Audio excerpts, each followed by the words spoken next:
नमस्कार साथियों, स्वागत है आपका। आशा करती हूँ सुखी होंगे, खुशहाल होंगे। यदि आप मेरे चैनल पर नए हैं तो आपसे विनती है चैनल को सब्सक्राइब कर लीजिए।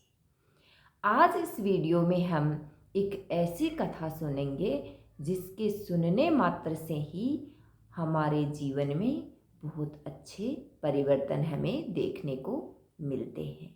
इस कथा को सुनने मात्र से ही हमें बहुत पुण्य प्राप्त होता है और भगवान भोलेनाथ यानी कि भगवान शिव शंकर की कृपा हम पे सदैव बनी रहती है। शिव शंकर भोलेनाथ की कृपा आप लोगों पे हमेशा बनी रहे। तो आइए शुरू करते हैं कथा को अंत तक अवश्य सुने। एक गांव में दो भाई रहते थे। भाई बिजनेस करते थे, उनका धंधा बहुत अच्छा चलता था। दोनों भाइयों की शादी हो चुकी थी। बड़ी बहन के संतान थी और छोटी बहन के संतान नहीं थी।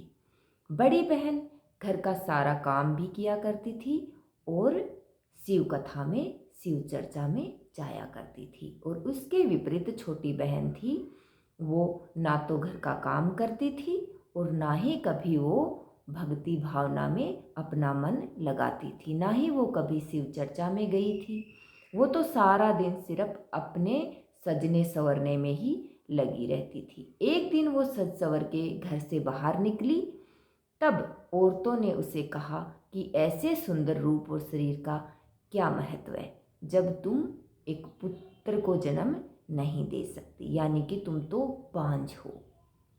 ये बात सुनकर उसको बहुत दुख हुआ और वो घर के अंदर आके चुपचाप दुखी मन से बैठ गई। उसने उस दिन कुछ भी नहीं किया। अब शाम को उसकी बहन आई तो बहन ने आकर के पूछा कि बहन क्या बात है, आज तुम बहुत उदास मन है तुम्हारा, ऐसे कैसे बैठी हो तुम दुखी मन से। तब वो बोली कि बहन, तुम्हारे तो संतान है और तुमको तो कोई कुछ भी नहीं कहता, लेकिन मुझे तो संतान ही नहीं है और मैं जब बाहर जाती हूँ तो औरतें मुझे ताना मारती हैं। इस पर उसकी बहन कहती है कि बहन, तू दुखी मत हो, तू आज से मेरे साथ भगवान शिव की कथा सुनने के लिए मेरे साथ चला कर।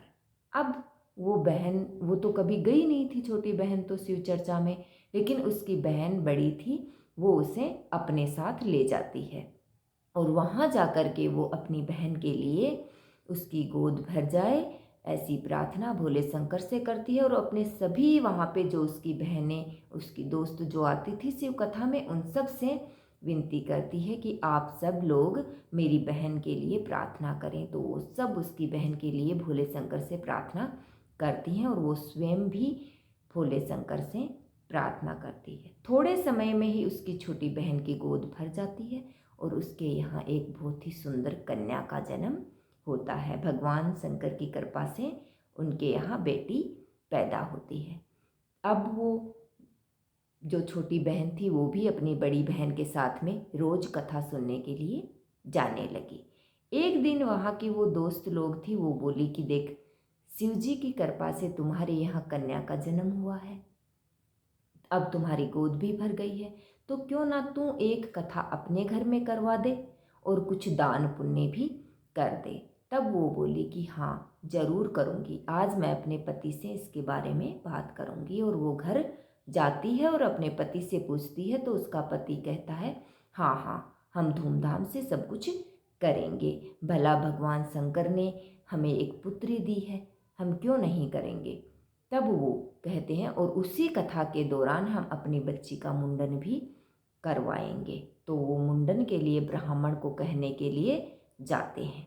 जो ही वो घर से बाहर निकलते हैं लड़की के पिता, तो लड़की उनके पीछे पीछे चल देती है, लेकिन लड़की के पिता को ये बात पता नहीं चलती कि उनकी पुत्री उनके पीछे पीछे आ रही है। अब लड़की अपने पिता के पीछे पीछे चली जाती है, पिता आगे आगे जाकर के ब्राह्मण के घर में आवाज़ लगाते हैं। तो ब्राह्मणी आती है और वो बताती है कि ब्राह्मण तो घर पे नहीं है, वो तो किसी काम से बाहर गए हैं, आप उनसे वहीं मिल लीजिए। और वो वहाँ से चले जाते हैं और ब्राह्मणी की नज़र उसकी बेटी पर पड़ती है, जो कि सुंदर सुंदर आभूषणों से लदी हुई थी और बहुत ही सुंदर लग रही थी। अब ब्राह्मणी उसे अपने घर के अंदर ले जाती है और ब्राह्मणी के अंदर मन में लालच पैदा हो जाता है और वो उसके गहने उतारने लगती है। जो ही ब्राह्मणी उस कन्या के गहने उतारती है तो कन्या रोने लगती है। अब छीना झपटी में उस ब्राह्मणी के हाथ से कन्या को ऐसा धक्का लगता है कि कन्या मर जाती है। अब वो मर गई। अब ब्राह्मणी क्या करे? थोड़ी देर बाद में ब्राह्मण घर में आते हैं और वो कहते हैं कि मेरे पास में एक आदमी आया था, उसने मुझे बुलाया है, उसकी बेटी का जो है मुंडन करना है और मैंने उसे कहा है कि कल हम ये तैयारी करेंगे तो तुम आज जाओ, गंगा जी में स्नान करके आ जाओ। अब वो अंदर आया तो वो लड़की वहाँ पे मरी हुई। तो ब्राह्मणी ने सारी घटना बताई कि मेरे मन में लालच आया और छीना झपटी में ये मर गई। तो ब्राह्मण ने कहा कि तुमने ये क्या कर दिया? इसका बाप तो मेरे पास इसके मुंडन के लिए आया था और तूने तो इसे मार दिया। तब वो बोली कि किसी को कुछ भी मत कहना, इसे बोरे में डाल करके गंगा जी में बहा दो। अब ब्राह्मण बोला कि यदि रास्ते में किसी ने देख लिया तो बोल देना कि पका हुआ कटहल लेकर के जा रहा हूँ। उस कन्या को उसने बोरे में भरा और वहाँ से गंगा जी के लिए निकल गया। अब रास्ते में एक चौराहे की नज़र, जो गाय चराते हैं ना, उसकी नज़र उस बोरे पे पड़ी। तो उसने पूछा कि भाई तुम ये क्या ले जा रहे हो? तो उसने कहा कि ये तो पका हुआ कटहल है। तो उसने कहा कि चौराहे ने, मतलब उस गाय चराने वाले ने कहा कि तुम एक काम करो, ये कटहल जो है यहीं गायों को डाल दो। अब गायों को डाल दो।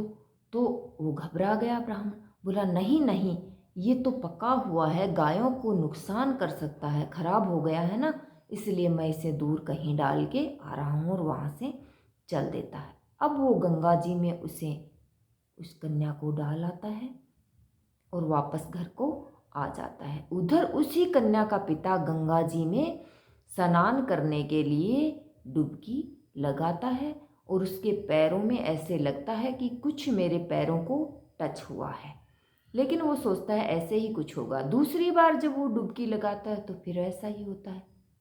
तब वो उस हाथ से निकाल के देखता है तो एक बोरा होता है और उसे रख देता है और गंगा जी में अपना स्नान आदि पूर्ण करता है। जब उसका स्नान पूरा हो जाता है तब वो सोचता है कि अब इस बोरे को मैं देखता हूँ कि इसमें क्या है। तब वो उसे खोल करके देखता है और उसमें उसकी कन्या थी जो कि मर चुकी थी।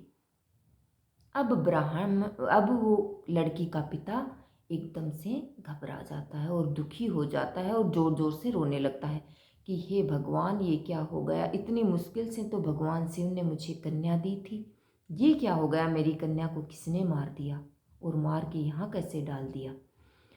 अब बेचारा दुखी मन, लेकिन क्या करे, अपनी बेटी को कंधे पे उठाया और सोचा कि इसे घर तो ले जाना ही पड़ेगा और घर के लिए रवाना हो जाता है। चलते चलते सोचता है कि मेरे घर में तो पूरी तैयारी हो चुकी है, ब्राह्मण भी पहुंच चुके होंगे, लोग भी आ चुके होंगे, कथा भी शुरू हो चुकी होगी, हवन भी चल रहा होगा। यदि ऐसे में मैं जा कर के ये बात बताऊंगा तो मेरी पत्नी का तो बहुत बुरा हाल हो जाएगा और हवन भी बीच में रह जाएगा और लोग भी बेचारे भूखे ही वापस चले जाएंगे। तो वो अपना जो तौलिया था उसमें अपनी बेटी को लपेटता है और कंधे पे लेकर के घर के पास पहुंच जाता है और सीधा अंदर कमरे में चला जाता है। लेकिन उसी वक्त उसकी बहन की नज़र अपने भाई पे पड़ जाती है। बहन पीछे पीछे जाती है और भाई से पूछती है तो भाई रोने लगता है। कहता है कि बहन, जिस कन्या के लिए हम ये सब कर रहे हैं वो कन्या तो मर चुकी है, तुम्हारी भतीजी तो मर चुकी है, पता नहीं किसने इसको मारा है। अब उसकी बहन थी वो रोने लगी और मतलब उसके भाई ने कहा लेकिन तुम अभी किसी को कुछ मत कहना बहन। तो वो बोली कि मुझसे तो नहीं रुका जाएगा। लेकिन उसके भाई ने उसे जैसे तैसे समझाया और वो बाहर जा कर के बैठ गई। अब मुंडन का वक्त आया तो लोगों ने कहा कि जाओ तुम्हारी भतीजी को ले आओ, उसे तैयार करेंगे, भाई उसी का मुंडन है और उसी के लिए तो ये सब कार्यक्रम रखा गया है। तब वो अंदर जाती है और अंदर जा कर के उसका भाई फिर से उसे बोलता है कि बहन एक बार तू जा कर के बाहर कह दे कि अभी तो गुड़िया सो रही है, यदि कच्ची नींद में जगाया तो वो रोने लगेगी और डर जाएगी, इसलिए थोड़ी देर बाद में लेकर के आती हूँ। और बाहर जा कर के वो वैसा ही बोल देती है। अब ये सब होते हुए कैलाश पर्वत पे भगवान शंकर और माता पार्वती देख रहे होते हैं। तब माता पार्वती कहती है कि भगवान ये तो तुम्हारी सिर चर्चा चल रही है, तुम्हारी कथा चल रही है और इतना दान पुण्य सभी को जिमाने का प्रोग्राम रखा गया है और तुमने जो पुत्री दी थी वो मर चुकी है, लेकिन तुम्हें कैसे भी करके उस ब्राह्मण के घर जाना होगा और उसकी पुत्री को तुम्हें जीवन दान देना होगा। तो शिव भोलेनाथ एक साधु का भेष करके उसके घर में आते हैं। घर में आकर के वो आवाज़ लगाते हैं कि भाई आज यहाँ पे हवन और यज्ञ हो रहे हैं, क्या मुझे भी थोड़ी भिक्षा मिलेगी। यह सुन करके उस लड़की का पिता तुरंत बाहर आता है और आकर के कहता है हाँ हाँ साधु महाराज, भिक्षा भी लेके जाना और खाना भी खा करके जाना। जब वो ये बोलते हैं तो साधु महाराज उससे बोलते हैं कि तुम यज्ञ करवा रहे हो, खाना खाने के लिए भी बोल रहे हो, इतना पुण्य का काम कर रहे हो और तुम्हारे चेहरे पे ये उदासी कैसी। तब वो उसके पैरों में गिर जाता है महात्मा के और कहता है कि भगवान ये जो हो रहा है वो मैं अपनी बेटी के मुंडन के प्रोग्राम के लिए कर रहा था, लेकिन मेरी बेटी को तो किसी ने मार दिया है, पता नहीं उसकी तो मृत्यु हो चुकी है। तब वो साधु महाराज कहते हैं तुम ऐसा करो, अपनी पुत्री को मेरे पास लेकर के आओ। वो अपनी पुत्री को लेकर के भगवान शंकर के पास में आते हैं, यानी कि साधु महाराज के पास में आते हैं। साधु महाराज अपने कमंडल में से कुछ जल निकाल करके उसकी पुत्री पर छिड़कते हैं और उसकी पुत्री जीवित हो जाती है। यह देख करके लड़की का पिता बहुत ही खुश होता है और धूमधाम से सारा कार्य संपन्न कराता है।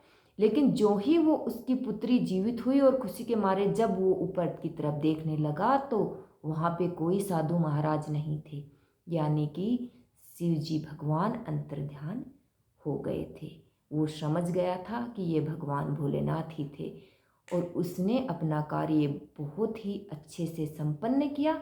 मुंडन का वक्त आया, ब्राह्मण उस लड़की को देख करके पहचान गया कि ये तो वही कन्या है जिसको मैंने गंगा जी में डाला था, लेकिन ये जिंदा कैसे हो गई और यहाँ कैसे पहुँच गई। लेकिन वो कुछ भी नहीं बोला और बहुत अच्छे से उसका मुंडन किया और लड़की के पिता ने ब्राह्मण को दान दक्षिणा खूब दी। वो लेकर के घर गया और सभी ने तब से संकल्प किया कि हम सब शिव चर्चा में जाएंगे। अब दोनों बहनें भी जाती और दोनों वो भाई भी जाते और उनकी पुत्री भी जाती।